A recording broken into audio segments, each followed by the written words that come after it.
Do you think that there's certain personality types or maybe like unconscious self-sabotaging behavior that can kind of be blocking that? Because I did do a mushroom journey like sometime last year, and I did it with one of my friends. And for me, I think it's interesting that you brought up the animals shaking, because what we don't really, if you like turn on National Geographic and you see like this gazelle that just escaped a lion, it's going to stop and it's going to shake, and that's to reset the nervous system. And because they say that only domesticated animals will show signs of like PTSD or stress or anxiety. It doesn't really exist in the wild. And that's because they have the opportunity to literally like shake it off. So when I had my experience, like time doesn't really exist while you're there. But what seemed like in the first chunk of the experience, like my whole body was just shaking. And I just kind of tried to relax as much as I could into it and soften up as much as possible and just let that happen. Because for me, I didn't have so much of like visual effects, but it was that physical release of whatever trauma. And nothing specific was coming into my mind, but I don't think that that's necessarily part of the journey. It can just be your body and trusting your mind, and that it is doing those processes. But my friend that went, and I guess this is similar to me when I was doing the breathing thing, is she did pretty much a hero's dose by the end of it and nothing, like absolutely nothing. And we had a shaman that was facilitating it, and he was trying to help her get to the space, but it just wasn't happening. And after we spoke, it was just sometimes there can be these barriers that are blocking that progress. So do you have any tips for kind of like chiseling that away for someone who's trying to be able to access those benefits? I think the tips are just go back again, and so don't worry too much. Like it's very hard. And so many people who use psychedelic medicines are like super tightly wound. A lot of my friends, I was an entrepreneur, I was an addict. I'm like very type A, very like controlling, like OCD, like very intense person. And so Yeah. I'm like terrified. And I've probably used psychedelic medicines 100 times over the last 8 years. Now I use them, once, twice a year. But I had time where I was like doing a lot of deep work, and and now like the thought of going to do a huge dose is actually like quite scary, because like letting go is very hard for me, and Mhm. it doesn't get any easier. And I would just say it's very much like going to the gym or going to therapy or eating healthy. It's not a one and done. And there's a big misconception, because a lot of the research is, around depression, PTSD. And it's like, hey, I've used MDMA once and I'm cured from PTSD. And the reality is, for most people, their nervous system is not dysregulated in that way. It's like functional.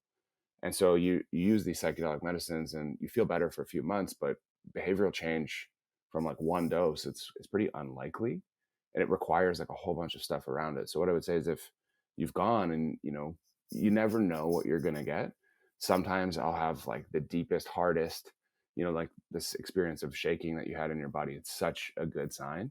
It's like deep emotional trauma, like being unlocked and released, and you can feel relief for months. I had one with a psilocybin journey where I went into, like, when I was a 4-year-old child, it was the first time I felt fear of like being yelled at and like feeling unsafe in this moment that was unlocked of, being yelled at because my snow pants were dirty, and like was in it, and my whole body just shaking, like releasing this like inner child feeling of being safe, and like being good enough. And so, but then other times it's just maybe beautiful and a bit of visuals, or maybe nothing happens. And so it totally has nothing to do with you.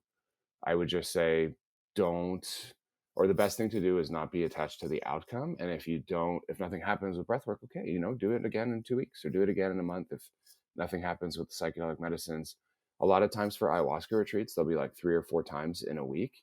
And the first session, nothing happens. And the shaman, practitioners will say like, oh, it's just the medicine is doing the cleaning, it's preparing you. And, first Mm. event, it's kind of nothing. Second, maybe nothing. And then third, like massive fireworks. So it means nothing about you. It's not like a bad thing.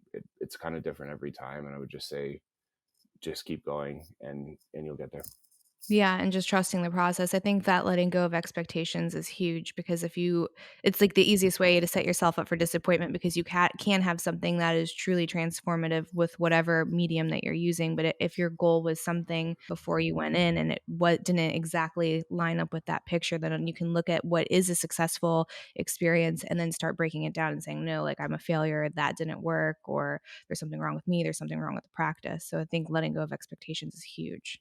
Yeah, and then the rule of thumb, like just a good one for people, like I've never heard of someone using psychedelic medicines like 5 times and not feeling it. So okay, one, totally common, two, super common, five, unlikely. And so not to Mhm. put any pressure, but generally like your body is also assessing what dose it needs. And so I've seen people where 1 gram of psilocybin will have an impact, and I've seen people I know who can take seven. And so it's just totally different per person. Doesn't mean anything about you. There's no research on why it impacts some people more or less.